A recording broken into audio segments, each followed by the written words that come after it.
இந்த பாருங்க, எந்த வயசுல இப்ப வந்திருக்காரு பத்தியில. இளமை இருக்கும்போது இந்த வீணா போன பயில்களா உழைச்சிட்டு அதில் நான் திமுகவில் இருந்தேன். சரிதான் சரிதான். அப்ப துரோகத்தில் முதல் துரோகம் நீங்க ஆரம்பிச்சதுதான். அடுத்து அதை விட கடைசியா இப்ப இங்க வந்து வீதியில நிக்கிறப்பல முதலே சரி பண்ணியிருந்தா நான் என் தம்பி வீதிக்கு வந்திருக்க மாட்டான். புரியுதா? அது சேகுவாரா இருக்கான்ல, சேகுவாரா உட்கார்ந்து நண்பர்களோட அரசியல் பேசிட்டு இருக்காப்ல. சேகுவாரா படிச்சுக்கிட்டு இருக்கான், மருத்துவரா படிச்சுக்கிட்டு இருக்கான், டாக்டருக்கு. நண்பர்களோட அரசியல் பேசிட்டு இருக்கும்போது அவங்க அப்பா வந்து இவங்களோட எல்லாம் சேராத, நோ பாலிடிக்ஸ், இவங்களோட எல்லாம் சேர்ந்து அரசியல் பேசக்கூடாது, படிக்கிறவங்களே பார். அவங்க அப்பா சேகுவாரா, நான் என் நண்பர்களும் அரசியல் பேசுவது போல நீங்களும் நண்பர்களும் பேசி இருந்தால் நான் அரசியல் பேச வேண்டிய நிலைமை வந்திருக்காது, நான் படிக்கிற வேலையை பார்த்திருப்பேன். இதான் இப்ப எங்க ஐயாட்ட கேட்க வேண்டியது இருக்கு. அவரை மட்டும் எல்லாரும் தான், அவர் அவருக்கு குற்றவாளி எல்லாரும் தான், நானும் தான், இவரும் தான். எல்லாரும் சேர்ந்து கொள்ளிக்கட்டை வச்சு தலையை சொரிஞ்சுட்டா ஒரு 25-30 வருஷம்.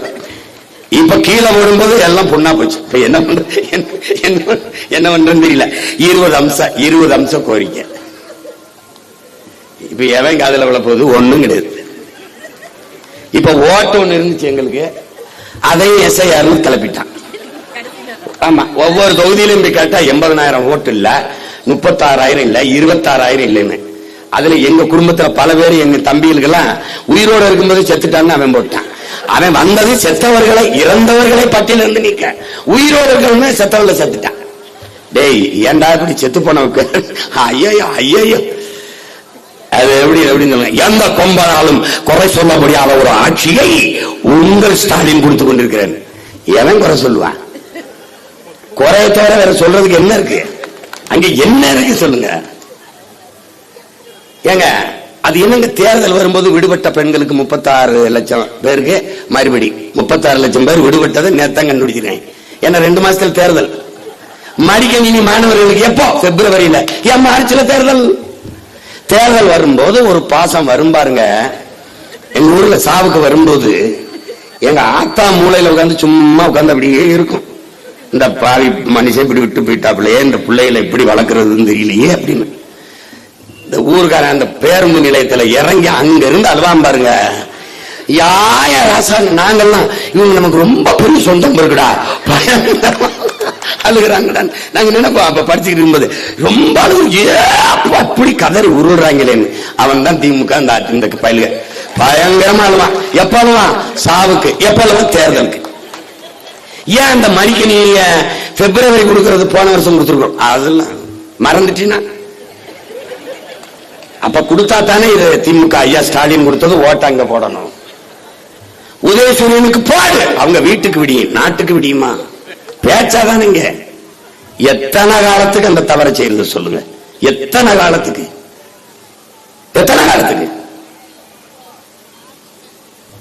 ஒவ்வொரு முறையும் இந்த கோரிக்கையை வைத்து வைத்து அரசு, மருத்துவர்கள், அரசு செவிலியர்கள் பணி நிரந்தரத்திற்கு, வேளாண் குடிமக்கள் விளைய வைத்த பொருளை கொள்முதல் செய்யுங்கள், சேமிப்பு கிடங்கு வைத்து எங்கள் விளைபொருளை சேமித்து வையுங்கள். வீதியில் முளைத்தது கிடக்கும் போது ஒரு வழி வரும்பாருங்க. நான் விளை வைத்த பொருளை, என் ஆத்தால் அப்பனும் விளை வைத்த பொருளை வீதியில் போட்டு நனைய வைத்து முளைக்க வைக்கிற நீங்கள் ஆந்திராவில் இருந்து பொங்கலுக்கு அரிசி வாங்கி வருகிறீர்கள் என்றால் எங்களை எவ்வளவு தூரம் அவமதிக்கிறீர்கள். ஏன் நெல்ல அவிச்சு அரைச்ச அரிசியா வராத? இது கண்ணு மண்ணுமா வந்துருமா? அவ்வளவுதான் நமக்கு மதிப்பு. அவ்வளவுதான்.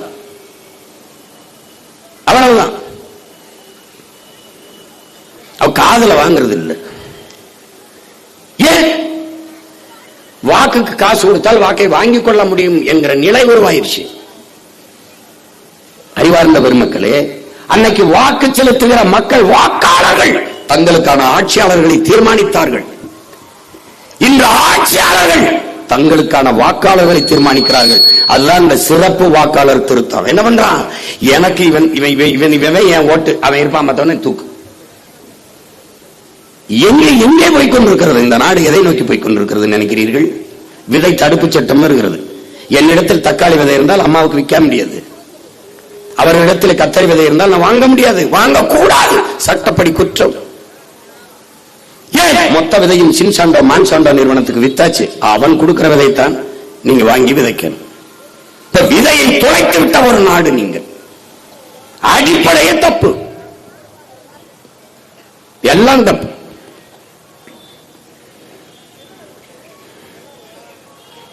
இந்த அரசு பணியாளர்கள் வாக்கு நமக்கு வராது என்ற அச்சம் ஏற்பட்டாலே ஒழிய அவர்கள் இந்த கோரிக்கையை ஏற்க மாட்டார்கள்.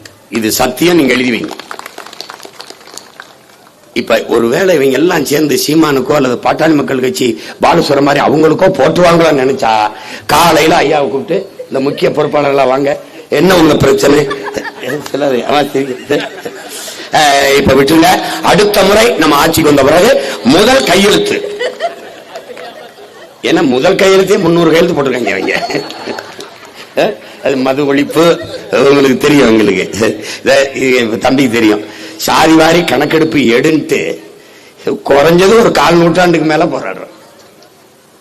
இவங்க இந்த இடஒதுக்கீடுங்கிற வார்த்தையை நாங்க அதை ஏற்கல. இடப்பகிர்வு, இடப்பங்கீடு, அதுதான் நாங்க கேட்கறது. ஏன்னா ஒதுக்கீடுங்கிறது எங்க ரொம்ப நாளா ஒதுக்கி வச்சிருந்ததுனாலதான் அதை கேட்கிறோம். அப்புறம் ஒதுக்கீடு, இடத்தை குறித்து ஒதுக்கி வர வைப்பியாடாங்கிறதான் பிரச்சனை. இப்ப இந்த நிலத்தில் எவனோ அதுக்கு உரிமை கொண்டாடுறான். ஆனால் ஒரே ஒரு மகன், ஒற்றை மகன் போராடி நமக்கு இந்த உரிமை பெற்று தந்தான். அது எங்க ஐயா ஆனமுத்து ஒருவன் தான். அவன் தான் பெற்றுக் கொடுத்தான். அவன் பெற்றுக் கொடுத்தான் என்பதை தமிழ்நாடு முழுமைக்கும் கொண்டு போய் சேர்த்த பெருந்தகை எங்களுடைய ஐயா மருத்துவர் ராமதாஸ் அவர்கள். இன்றைக்கு வரைக்கும் சாதிவாரி கணக்கெடுப்பு, சமூக நீதி கோட்பாடு உயிர் போல இருக்கின்றார். அது பாட்டாளி மக்கள் கட்சியின் கொள்கையில் உயிர் கொள்கையா இருப்பதால் தான் அது இருக்குது. அதற்கு பின்னாடி வந்த என் போன்ற பிள்ளைகள் அந்த கோட்பாட்டை உறுதியாக பிடித்துக் கொண்டு நிற்கிறோம் என்றால் அது எங்க ஐயா அவர்கள் ஊட்டி அந்த உணர்வு, காட்டி அந்த பிடிப்பு என்பதை அறிவார்ந்த தமிழ் சமூக மக்கள் புரிந்து கொள்ளணும். எல்லாமே நமக்கு பிரச்சனையா இருக்கு. ஆனால் பெரிய பெரிய உற்சாகமும் நம்பிக்கையும் எனக்கு வருவது, இன்னைக்காவது உங்கள் உரிமைக்கு நீங்கள் வீதிக்கு வந்து போராட வந்திருக்கிறீர்கள் என்பதை பார்க்கிற போது பெருமையும் மகிழ்ச்சியும் இருக்குது. ஏனால் கற்றவர்கள் தான் மற்றவர்களுக்கு வழிகாட்ட வேண்டும்.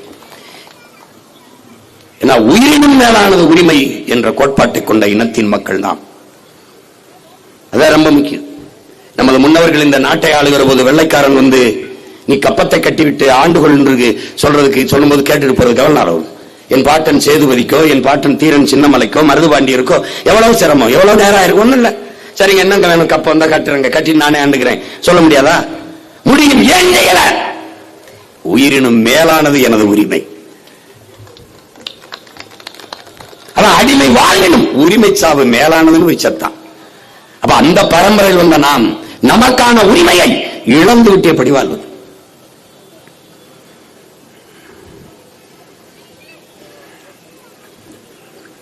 இதுல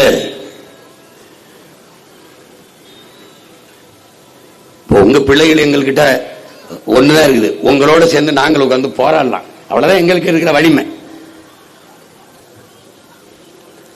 இங்க ஒன்றுதான் உடன் பிறந்தார்களே, மக்களின் பிரச்சனைகளை அரசு கவனத்தில் எடுக்காத போது மக்களுக்கு இருக்கிற கடைசி வாய்ப்பு அரசை, அதிகாரத்தை கையில் எடுப்பதுதான், வேற வழி கிடையாது. இப்ப நாம் என்ன செய்யணும்? இந்த கோரிக்கைகளை ஏற்று நிறைவேற்றுகிற ஒரு அரசை உருவாக்கணும், நிறுவனம். அதுதான் நமக்கு இருக்கிற கடைசி வாய்ப்பு. இது வேற ஒண்ணும் இல்லை நம்மகிட்ட. அதானே எங்கள் தலைவன் சொல்லுவான், துன்பத்தை தந்தவனுக்கு அதை திருப்பி கொடுத்துருன்ட்டு. கடன் வாங்கினா திருப்பி கொடுத்துறோம்ல, அதான கண்ணியம், அதான நாகரிகம், அதான அது தர்மம், அதான அறம். அப்ப எவன் துன்பத்தை தந்தானோ அவனுக்கு திருப்பி கொடுத்துடணும். அப்ப அவன் நமக்கு துன்பத்தை தரான், அவனுக்கு திருப்பி கொடுத்துடணும். என்ன பண்ணிடணும்? எந்த அதிகாரத்தை வைத்து நம் கோரிக்கையை நிறைவேற்ற மறுக்கிறானோ அந்த அதிகாரம் அவனுக்கு இல்லாது செய்யணும். அதான் இங்க இருக்கிறது. அப்ப எவன் நிறைவேற்றுவானோ அவனுக்கு அதிகாரம் அவன் கைக்கு செல்லணும். இதான் இங்க இருக்கிற வாய்ப்பு. அதை விட்டுட்டு திருப்பி திருப்பி திருப்பி அவனுக்கு அதிகாரத்தை கொடுத்துட்டு மறுபடியும் மறுபடியும் வீதியில் போராடுவது என்பது அது அறிவார்ந்த சமூகம் செய்யற வேலை இல்லை. அது வேலை இல்லை.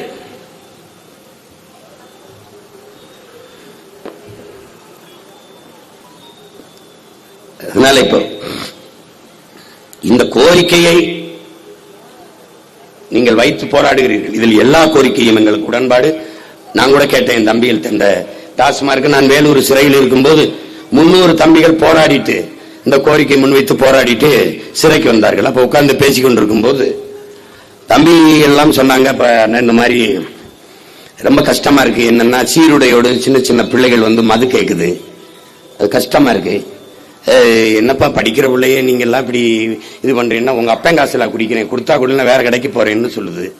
அப்ப அப்படியே இதயமே நொறுங்கி போகுது. ஒரு தம்பி சொல்றான், அழுகுறானா, என்னடா பண்றது பண்ண, எப்படியாவது வந்து இதை மூடு நீ வந்து அப்படின்னா. சரி, அப்ப உங்களுக்கு எல்லாம் வேலை என்ன பண்ணலாம்னு சொல்லு அப்படின்னா, நாங்க ஒண்ணு செய்யறோம்னே, பிச்சை எடுத்து கூட பொழைச்சுக்கிறோம், நீ மூடி விட்டுருந்தான். எனக்கு இன்னும் ஞாபகம் இருக்கு எனக்கு. அதனால இந்த டாஸ்மார்க் பணியாளருக்கு நிரந்தரம் பணி நிரந்தரம்ங்கிறத நான் உறுதி தர முடியாது. வேணா உங்க கோரிக்கையை ஏற்று போராடுறேன், ஆனா நான் தான் மூடிடுவேன். அதான் சொல்றேன்ல, அது எதுவும் சொல்ல வரேன், நான் மாற்று வேலை கொடுத்துருவேன். கல்விக்கேற்ற வேலை, வேலைக்கேற்ற சம்பளம், அதை கொண்டு வாழ்கிற பெருமை மிக்க வாழ்வு. சாராயம் கிடையாது, சாராயம் கிடையாது. மாற்று வேலை இருக்கு. வேலை இல்லை என்ற சொல்லே தமிழ்நாட்டில் இல்லாத அளவுக்கு நம்மளால செய்ய முடியும். என்ன செஞ்சு விடுவாய், என்ன செஞ்சிருவீங்க சீமான்? நிலமும் வளமும் சார்ந்த தொழிற்சாலைகள், வேலை வாய்ப்பு, வளர்ச்சி. நீ விருத்தாச்சலத்திலே இரு, நான் அரசு வேலையோட வாரேன். இங்க என்ன வேலை? கரும்பு. போடா கரும்பு 5000 ஏக்கர்ல போடா தொழிற்சாலைய, வெள்ளம் எடுக்கிறத போடா தொழிற்சாலை, கரும்பு சக்கல் இருந்து சாப்பாட்டு தட்டு தயாரிக்கிற தொழிற்சாலை போடா. எத்தனை அந்தந்த இடத்துல தொழிற்சாலை, வாழும் இடத்திலே அரசு பணி. என் மக்களுக்கு கல்வியை உலகத்தரத்திற்கு நம் பிள்ளைகளுக்கு பெற்றுக் கொடுங்கள். பிள்ளைகளை கற்றுக் கொடுக்கிறோம் நாங்கள். பிள்ளைகள் வீட்டின் செல்வங்கள் அல்ல, நாட்டின் செல்வங்கள். ஆகச் சிறந்த கல்வி உலகத்தரத்திற்கு தனி ஒரு முதலாளி அவனால் சிறந்த கல்வியை தர முடியும். 8 கோடி மக்களால் நிறுவப்பட்ட ஒரு அரசால் தர முடியாதா? இது கேள்வி. வா மோதுவோம். தமிழ்நாடு அரசின் பள்ளி கல்லூரி சிறப்பா இருக்கா, தனி ஒரு முதலாளி நடத்துறது சிறப்பா இருக்கா? வா மோதுவோம். ஆகச் சிறந்த கல்வி இலவசம், காசு கிடையாது. உன் தாய் உடல்நிலை சரியில்லை, உன் தாய் அல்ல, தேசத்தின் தாய். உன் தந்தை அல்ல, தேசத்தின் தந்தை. 1 ரூபாய் 1 கோடி மருத்துவம். முதல் குடிமகனுக்கு என்ன மருத்துவமோ அது கடைகோடி மகனுக்கும் இருக்கு. வாடா, அதான்டா ஜனநாயகம். எங்க வாடா, நான் வைத்தியம் பாக்குறேன், காசு 1 ரூபாய் செலவில்லை உனக்கு. அப்புறம் வேற என்ன செய்யற? நானே வேளாண்மை செய்கிறேன். வேளாண்மை செய்வது அரசு பணியாக மாறுகிறது. ஆடு மாடு வளர்த்தல் அரசு பணியாக மாறுகிறது. நாட்டு கோழி வளர்த்தல், பட்டுப்பூச்சி வளர்த்தல், நெசவு, வாத்து எல்லாம் அரசு பணி. அவனவன் வாழ்விடத்தில் என்ன உனக்கு செலவு? என்ன செலவு? பசி கிடையாது. முல்லை, குறிஞ்சி, மருதம், நெய்தல், அங்காடி நாமளே வச்சிடறோம். அவனவன் வாழ்விடத்தில் எல்லாம் கிடைக்கும். இந்த கேவலப்பட்ட மாதிரி மாசத்துக்கு 1000 ரூபாய். தம்பி சொல்றாரு பால, மாசம் 12,000 ரூபாய் தான் யாருக்கு? இந்த அரசு பணியாளர் டாஸ்மார்க் இருக்கு. அம்மாவுக்கு 1000 ரூபாய், அம்மாவுக்கு 1000 ரூபாய். இத வேற அது சக்சஸ்ஃபுல் ஸ்கீம் வேற நம்ம கிட்ட சொல்றாங்க. நல்லா வெற்றிகரமா போகுது. நம்ம ஊர்ல, எங்க ஊர்ல அம்மா களை எடுக்க வர்றவங்களுக்கு, நாத்து நட வர்றவங்க, களை பறிக்க வர்றவங்களுக்கு எல்லாம் 300 ரூபாய், 400 ரூபாய், 500 ரூபாய் சம்பளம் கொடுக்குறா. 30 ரூபாய் சம்பாரிச்சுக்க முடியாதா எங்க அம்மாவால, என் தங்கச்சியால? ஒரு நாளைக்கு ஒரு இட்லி 30 ரூபாய்க்கு விக்குது. ஒரு இட்லிக்கு காசு சம்பாதிக்க முடியாதாடா? இதுக்கு கூட வக்கற்ற நிலையில எங்க ஆத்தால வச்சுட்டு 1000 ரூபாய் கொடுத்தேன், 1000 ரூபாய் கொடுத்தேன். என்ன நீ சோழ ராஜராஜ சோழ மூவேந்தர் பரம்பரை சொத்தம்பட்டு வித்து கொண்டாந்து கொடுத்த? 10 லட்சம் கோடி கடனாக்கி வச்சிருக்க நீ. 80,000 கோடி வட்டி கட்டுற நீ. கடன்காரப்பைய எங்க தலையில கடனை வச்சுட்டு போய் அங்க கடற்கரையில படுத்துருவ. நாங்க காலங்காலமா இங்க வட்டி கட்டிட்டு தாங்கணும். எப்படி இருக்குவாரு?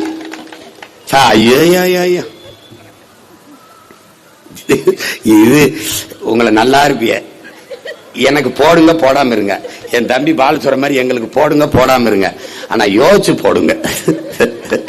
பாத்திரம் அறிஞ்சு பிச்சையை போடுங்க. என்னம்மா, எந்தையாவது எவனுக்காவது போட்டு மறுபடியும் இன்னொரு தடவை எங்களை போராட கூப்பிடாதீங்க. ரொம்ப சோர்வாயிருது.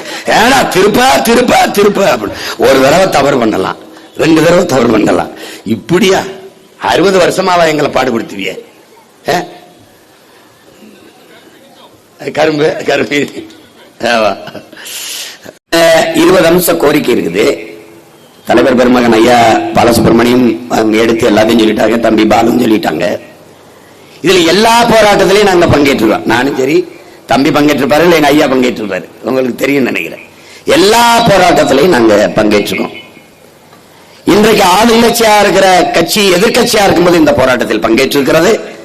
இன்றைக்கு எதிர்கட்சியா இருக்கிற கட்சி இவர்கள் ஆளுங்கட்சியா இருக்கும்போது இந்த போராட்டத்தில் பங்கேற்றிருக்கிறது. அப்ப இந்த போராட்டம் நேற்று இன்று உருவானது இல்லை, பன்னெடுங்காலமா இருக்கு. இதே இன்றைய முதல்வர் மாண்புமிக்க ஸ்டாலின் அவர்கள் இதே பகுதி நேர ஆசிரியர் பணி நிரந்தரத்திற்கு, சம வேலை சம ஊதியம் அதற்கான போராட்டத்திற்கு, பழைய ஓய்வூதிய திட்டத்திற்கு, எல்லாவற்றுக்கும் நடந்த போராட்டத்தில் அவரும் பங்கேற்றிருக்கிறார், நானும் பங்கேற்றுகிறேன், பாட்டாளி மக்கள் கட்சியும் பங்கேற்றிருக்கிறேன். அப்படி என்றால் வெற்றி வாக்குறுதிகளை கொடுத்து அதிகாரத்துக்கு வருவதையே அவர்கள் நோக்கமாக வைத்திருக்கிறார்களே ஒழிய மக்களின் கோரிக்கைகளை ஏற்று அதை நிறைவேற்றி கொடுக்க வேண்டும் என்பது இல்லை.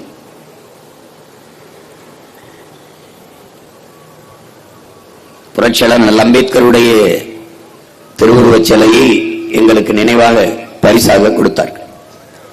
இழந்துவிட்ட உரிமைகளை பிச்சை கேட்டு பெற முடியாது, போராடித்தான் பெற்றாக வேண்டும் என்று கற்பித்தது. எவ்வளவு அனுபவபூர்வமான படிப்பறிவு இல்லை, அது பட்டறிவு என்பதை அறிவார்ந்த என் இன சொந்தங்கள் புரிந்து கொள்ளும். போர்க்குணமிற்ற உயிரினங்கள் உலகில் பரிதாபகரமானவை.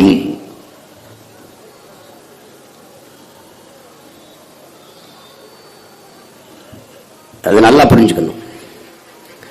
போராட்டமே வாழ்வின் இருத்தலை உறுதி செய்கிறது. போராடும் போதுதான் மனிதனே பிறக்கிறான் என்கிறான் மார்க்சியம் கருத்து. இங்க அரசை வழிநடத்தக்கூடிய எல்லாம் வீதியில் வந்து போறான்னா அரசு என்ன லட்சணத்தில் நடக்கும் என்பதை நீங்க தான் சொல்லணும். அறிவார்ந்த பெருமக்களே, உங்களிடத்துல ஒண்ணு சொல்றேன், நான் உங்களுக்கு ஒண்ணு சொல்றேன். ஒரு நாட்டின் எதிர்காலம் என்பது அந்த நாட்டின் வகுப்பறையில் தான் தீர்மானிக்கப்படுதுங்கிறான். அப்படின்னா அந்த வகுப்பறை யாரு? ஆசிரியர் பெருமக்கள். என்னை பெற்ற தாய் 10 மாதம் தான் உயிர் கருவறையில் சுமக்கிறார். ஆனால் ஆசிரியர் பெருமக்கள் 20 ஆண்டுகளுக்கு மேலாக அறிவு கருவறையில் வச்சு சுமக்கிறார். என்னை பெற்றவர்கள் உலகத்தை அறிமுகப்படுத்துகிறார்கள். இதுதான் உலகம், இது சித்தப்பா, இது பெரியப்பா, இது உன் அப்பன், இது தாத்தன், இது மாமன், இது அண்ணன், இது தம்பி என்று இந்த உலகத்தை அறிமுகப்படுத்துகிறார்கள். ஆனால் ஆசிரியர் பெருமக்கள் தான் உலகத்திற்கு என்னை அறிமுகப்படுத்துகிறார்கள். இவன் சீமான், இவன் சாக்ரட்டிஸ், இவன் பிளாட்டோ, இவன் அரிஸ்டாட்டில், இவன் ஏங்கல்ஸ், இவன் இங்கர்சால் என்று உலகிற்கு நம்மை அறிமுகப்படுத்துவது ஆசிரியர் பெருமக்கள்.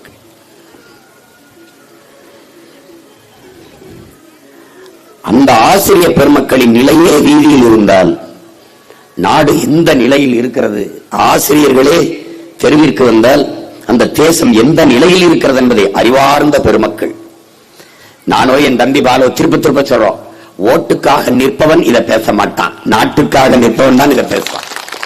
நான் திரும்ப சொல்றேன், போட்டா போடு, போடலைன்னா போ, எனக்கு அதை பத்தி. ஆனால் எங்கள் பிறவி கடமை என்று ஒன்று இருக்கு, அதை செய்யறோம். நீங்க ஒரு அடிப்படை தான் என் உடன் பிறந்தார்களே, பேரன்புமிக்க பெரியவர்களே, எந்த தேசத்தில் மருத்துவன் போற்றப்படுகிறானோ அந்த தேசம் நோயுற்ற சமூகம் என்று பொருள். மருத்துவருக்கு எந்த நாட்டில் மதிப்பதிகமோ அது நோயுற்ற நாடு. எங்கே வழக்கறிஞர், நீதிபதிகள், காவல்துறை அதிகாரிகளுக்கு பெரிய மதிப்பும் மரியாதையும் இருக்கிறதோ, நீதிபதிகள் தெய்வம் போல போற்றப்படுகிறாரோ அது குற்ற சமூகம், குற்றம் மிகுந்த நாடு. எந்த நாட்டிலே வேளாண் குடிமகனும் நெசவாளனும் ஆசிரியர் பெருமக்களும் போற்றப்படுகிறார்களோ அந்த நாடு பசியற்ற நாடு, நாகரிகமான நாடு, அறிவார்ந்த நாடு என்றார். வேளாண் குடிமகன் வீதியில் நிற்கிறான், நெசவாளன் வீதியில நிற்கிறான், ஆசிரியர் பெருமக்களும் வீதியில நின்னா அந்த நாடு எங்க போகுதுன்னு இருக்கு. உலகத்தில் கல்வியில் சிறந்த நாடுகள் 5 நாடுகள் இருக்கிறது. ஒன்று தென்கொரியா, ஜப்பான், சிங்கப்பூர், ஹாங்காங், பின்லாந்து. இந்த பின்லாந்திலே யாருக்கும் மரியாதை கிடையாது, ஆசிரியர்களுக்கு மட்டும்தான். ஆசிரியர்கள் தான் பெரிய அளவில் தெய்வம் போல போற்றப்படுகிறார்கள்.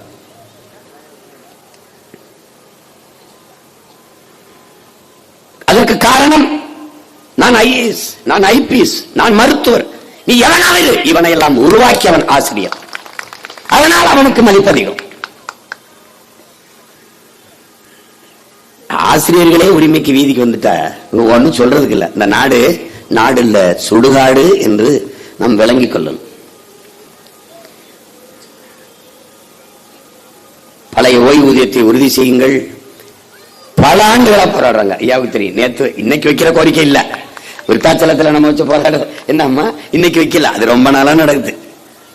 ஆனா இவங்க ஆட்சியில் இருக்கும்போது நாங்கள் வந்தால் நிறைவேற்றும் என்று வாக்குறுதி தருவதும், இவர்கள் ஆட்சியில் இருந்தால் நாங்கள் வந்து நிறைவேற்றும் என்று வாக்குறுதி தருவதும், ஆட்சிக்கு வந்து நம்மளை வீதியில தூக்கி போடுவதும் வழக்கமாக இருக்குது. இப்ப நாம என்ன செய்யணும்? வெற்றி வாக்குறுதி கொடுத்தவங்க தூக்கி ஒரு தடவை வீதியில போட்டா எல்லாம் சரியாயிரும். நமக்கு ஒரு நோய் இருக்கு. நாம ஒரு ஓட்டு போடுறதுனாலயா மாற்ற வந்துற போகுது? நாம பேசியா எல்லாம் மாறிற போகுது? இது ஒரு கொடுமைங்க. பேச வேண்டும், ஒவ்வொருவனும் பேச வேண்டும். பேசுவது என்பது இருப்பையும் எதிர்ப்பையும் காட்டுவதற்கான ஒரு போராட்டம் என்பதை அறிவார்ந்த பெருமக்கள் புரிஞ்சுக்கணும். நாம் பேசியா விடிய போகுது, நாம் பேசியா நடந்துற போது. தனிமரம் தோப்பாகாது, சரிதான். ஆனால் தனித்தனி மரங்கள் எல்லாம் சேர்ந்துதான் தோப்பாகிறது, அதுவும் சரிதான். மார்ட்டின் லூதர் கிங் சொல்றான், என்னடா 100 படிக்கட்டு இருக்கு, இப்படி பார்க்கும்போது அண்ணாந்து பார்க்கும்போது 100 படிக்கட்டு எப்படி ஏறுகிறது என்று யோசித்துக் கொண்டிருக்கிறான். அவன் சொல்றான், லூதர் கிங் அவனை பார்த்து, ஏய் நம்பிக்கையோடு முதல் படியில் ஒரு அடியை எடுத்து வை. ஒவ்வொரு படியா ஏறான், 100 படியும் காலு கீழே இருக்குன்றான். அதுதான் கோட்பாடு. இப்படி பார்த்தா 5 படிக்கட்டு தான், அப்படின்னா 5 படிக்கட்டு ஏறிடலாம். அங்க நின்று பார்த்தா 5 படிக்கட்டு தான், இப்படி பார்த்தா 100 படிக்கட்டு. நீங்க மாறாதுன்னு நினைக்கிறீங்க. திமுக விட்டா வேற என்ன இருக்குது? வழி இருக்குதா? அதிமுக விட்டா வழி இருக்குதா? இது மாதிரி ஒரு கொடுமை. கற்றவர்கள் தான் இங்கே மற்றவர்களுக்கு வழிகாட்டணும். கற்றவர்கள் விலகிக் கொள்வதால் கயவர்கள் அதை நிறைத்து நாடு நாசமாய் கொண்டிருக்கு.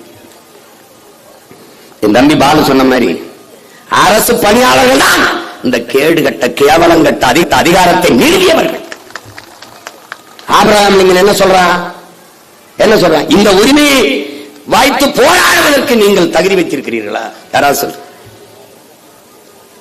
ஏன் தகுதியான அரசை தேர்வு செய்யாததால் நீங்கள் தகுதியை இழந்திருக்கிறீர்கள். ஆபிரகாம் லிங்கன் என்ன சொல்றான்? ஒரு ஆட்சியாளன் செய்கிற தவறுக்கு ஆட்சியாளர் அல்ல பொறுப்பு. அந்த தவறான ஆட்சியாளனை தேர்வு செய்த மக்கள் தான் பொறுப்பேற்கணுங்கிறான். நீங்கள் தான். இது வந்தாதான் நாங்க நல்லா இருக்க முடியும், எங்களுக்கு எல்லாம் செய்யறேன்னு இருக்காங்க. நீங்க உங்களை பார்த்தீர்கள், மக்களை பார்க்கவில்லை, நாட்டை பற்றி கவலைப்படவில்லை. படித்த அரசு பணிக்கு போனவர்கள் நிலைமை என்றால் அப்புறம்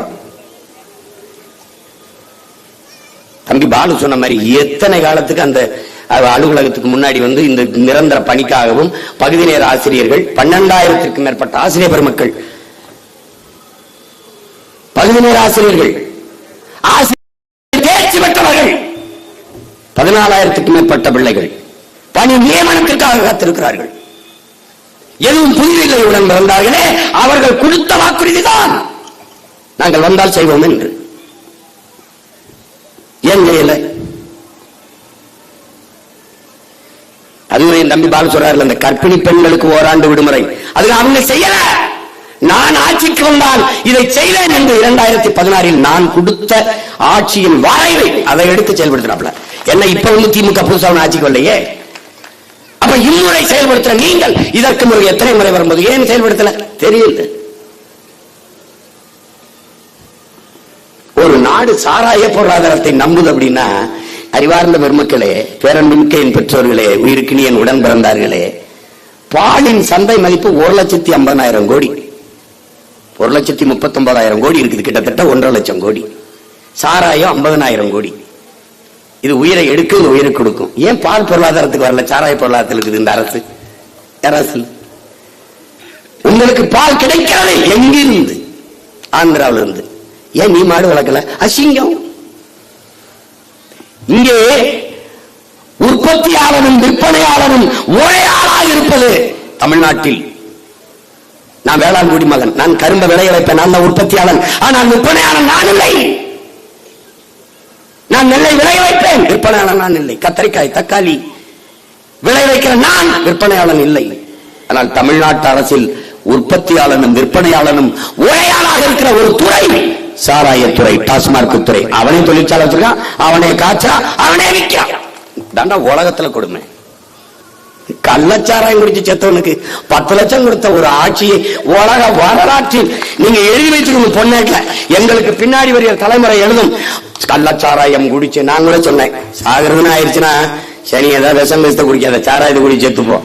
அது ஒரு தூக்குல தொங்கினாரு, அதெல்லாம் எதுக்கு தேவையில்லாத.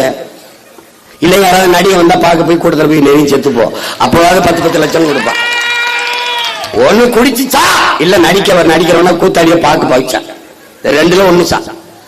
நாட்டு பாதுகாப்புக்கு ராணுவத்திலாம் போய் செத்துறாத, 10 பைசா தர மாட்டான். ராணுவ அவனா ராணுவனா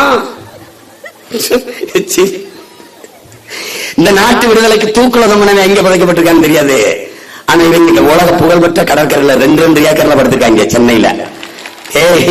எல்லாம் மாதிரி ஒரு கேடுகட்ட கூட்டம். அதனால அறிவார்ந்த பெருமக்கள், காலை ரொம்ப நேரமா நீங்க இருக்கிறீங்க, இதுல இருள் வேற ஆயிருச்சு. ஒரேதான் இங்கே நம் தலைவர் பெருமகன் பாலசுப்ரமணியாவும் தம்பி பால் அவர்களும் வலியுறுத்தி சொல்லிட்டாங்க. உங்கள் கோரிக்கையோடு நாங்கள் உங்களோடு நிக்கிறோம். எங்களை கட்சி சார்ந்தவர்கள், ஒரு அரசியல் இயக்கம் சார்ந்தவர்கள் என்று நீங்கள் கருதாதீர்கள். உங்கள் உடன் பிறந்தவர்கள், உங்களிடமிருந்து உங்களுக்காக வந்தவர்கள் என்பதை நீங்கள் கவனத்தில் எடுத்துக் கொள்ளுங்கள். இந்த கோரிக்கையை அரசு ஏற்று, எந்த அரசு ஏற்று நிறைவேற்றுவேன் என்கிற உறுதியை தருகிறதோ அதற்கு நாங்கள் வாக்களிப்போம் என்கிற முடிவை இந்த கூட்டம், இந்த மாநாட்டு தீர்மானத்தில் நீங்கள் நிறைவேற்ற வேண்டும். அப்படி இல்லை என்றால் எந்த அரசு நிறைவேற்றும் என்று சொல்லுதோ அந்த அரசை தேர்வு செய்வோம், உருவாக்குவோம் என்ற முடிவை நீங்கள் எடுக்க வேண்டும். ஆனால் அறிவார்ந்த பெருமக்கள், நீங்கள் ஒரு அறிவு பரம்பரையின் வாரிசு. நாமல் எல்லாம் உலகிற்கு அறிவை கடன் கொடுத்த இனத்தின் மக்கள். இந்த மண் சாதாரண மண் இல்ல. விருத்தாச்சலமும் கடலூரும் இந்த மாவட்டம் தமிழ் தேசிய இனத்தின் மாபெரும் புரட்சியாளன் என் தாத்தா கலியபெருமாள் உலவிய மண். தமிழ் தேசிய இனத்தினுடைய விடுதலைக்கு போராடிய மிகப்பெரிய புரட்சியாளன் என் அண்ணன் பொன்பரப்பி தமிழரசன் பிறந்த மண், உலவிய மண். அவன் காலடி பட்ட இடத்தில், அவர்கள் விட்ட மூச்சுக்காற்று உலவிக் கொண்டிருக்கிற இந்த நிலத்தில் நின்று நாங்கள் இந்த உங்களுக்காக இந்த கோரிக்கையை ஏற்று போராடுவது என்பது பெருமைக்குரியது. ஆனால் தொடர்ந்து நாம் போராடிக்கொண்டே இருக்க முடியாது, அதுக்கு ஒரு முற்று வர வேண்டும். அப்படி என்றால் நம் கோரிக்கையை ஏற்காத அரசை தூக்கி வீசிவிட்டு அதை கவனிக்கிற, ஏற்கிற ஒரு அரசை நாம் உருவாக்க வேண்டும் என்கிற முடிவுதான் நம்மகிட்ட இருக்கிற இறுதி வாய்ப்பு. அதுதான் என் அன்பிற்குரிய மக்களே. நாம் நேசிப்போம். அந்த பெண் நம்மை நேசிக்கவில்லை என்றால், நம்மை நேசிக்கிற பெண்ணை எப்படி மனமுடித்து வாழ்வோமோ அப்படித்தான். இவன் செய்யல, தூக்கி போடுறவன, இவன் செய்வானோ அவனை தூக்கி வைடா. இதுதான் இங்க இருக்கிற கடைசி வாய்ப்பு. அந்த முடிவுக்கு அறிவார்ந்த பெருமக்கள் வர வேண்டும். காலம் களம் ரொம்ப கிட்டத்தில் இருக்கிறது. 4 மாதங்கள் கூட இல்லை. நம் இடத்திலே வலிமைமிக்க கருவி இருக்கிறது, வாக்கு என்கிற கருவி. அதை அநீதிக்கு எதிராக, அடக்குமுறை ஒடுக்குமுறை அதற்கு எதிராக நம்முடைய உரிமையை காக்க, வருங்கால தலைமுறையின் பாதுகாப்பை உறுதி செய்ய அந்த ஆயுதத்தை தூக்குவோம். இந்த போராட்டத்தில் உணர்வெழுச்சியோடு பங்கேற்ற மதிப்புமிக்க பெருமக்கள், பல்வேறு துறைகளை சார்ந்த பொறுப்பாளர்கள் எல்லோரும் இங்கே வந்திருக்கிறீர்கள். குறிப்பாக பெண்கள் பெரும் எண்ணிக்கையில் பங்கேற்றிருக்கிறீர்கள். உங்கள் எல்லோருக்கும் பெண்கள் பங்கேற்காத போராட்டமும் புரட்சியும் வென்றதாக வரலாற்றில் செய்தி இல்லை. நீங்கள் இங்கே வந்து என்னுடைய ஐயா அம்மா எல்லாம் வந்து என்னுடைய அலுவலகத்தில் நீங்கள் அவசியம் வர வேண்டும் இந்த போராட்டத்துக்கு என்று கும்பிடும் போது என்னை படிப்பிச்ச ஆசிரியர் பெருமக்கள் என்னை கும்பிடுவது போல இருந்தது, கூச்சமாக இருந்தது. இதற்காவது நம்ம போகணும்டா, சண்டையை போடணும்டா அப்படின்னு. அதனால இது உங்க வேலை இல்லை, உங்கள் பிள்ளைகள் எங்களின் வேலை. எங்களிடத்தில் ஒப்படைங்கள், நிம்மதியாக போயிருங்கள். இதை நிறைவேற்றுவோம். இல்லை என்றால் நிறைவேற்றுகிற அரசை நாம் உருவாக்குவோம். நம்பிக்கையோடு செல்லுங்கள். மறுபடியும் போராட்ட களத்தில் கூட வேணாம். சாதித்த ஒரு கூட்டத்தில், இந்த கோரிக்கையில் எல்லாம் வென்று விட்டோம் என்ற ஒரு வெற்றி கூட்டத்தில் நாம் கூடுவோம். போராட்டத்தில் பங்கேற்ற அனைத்து துறை பொறுப்பாளர்கள், பெரியவர்கள், ஆசிரியர் பெருமக்கள், துப்புரவு தொழிலாளர்கள் எல்லாம் இருக்கிற பிரச்சனையை தனியார் மயப்படுத்தல் தான். எதையும் நிரந்தரம் இல்லாது பகுதி நேரம் தொகுப்பு இப்படி. ஏனால் பணி நிரந்தரம் செய்தால் ஓய்வூதியம் கொடுக்க வேண்டும். அதனால் முதலாளிகளிடத்திலே ஒப்பந்த குழிகளாக கொடுத்து விடுவது. இதுதான் போக்குவரத்திலிருந்து எல்லாவற்றிலிருந்தும் நடக்குது. ஆசிரியரிலிருந்து மருத்துவரிலிருந்தும் இதுதான் நடக்குது. இதை மாற்ற வேண்டும். இந்த தாராளமயம் தனியார் மயம் உலகமுக பொருளாதார கொள்கையை ஏற்றுக்கொண்டதால் இந்த நாடு இவ்வளவு பெரிய வீழ்ச்சியை சந்தித்திருக்கிறது என்பதை அறிவார்ந்த பெருமக்கள் நீங்கள் அறிவீர்கள். எல்லாவற்றையும் மாற்ற முடியும். மாற்றம் என்பது மானுட தத்துவம். மாறாது என்ற சொல்லை தவிர மற்றவை அனைத்தும் மாறிவிடும். மாற்றம் என்பது சொல் அல்ல, செயல். மாறுவோம், மாற்றுவோம். புரட்சி எப்போதும் வெல்லும். நம் போராட்டமும் வெல்லும். நன்றி, வணக்கம். நாம் தமிழர்.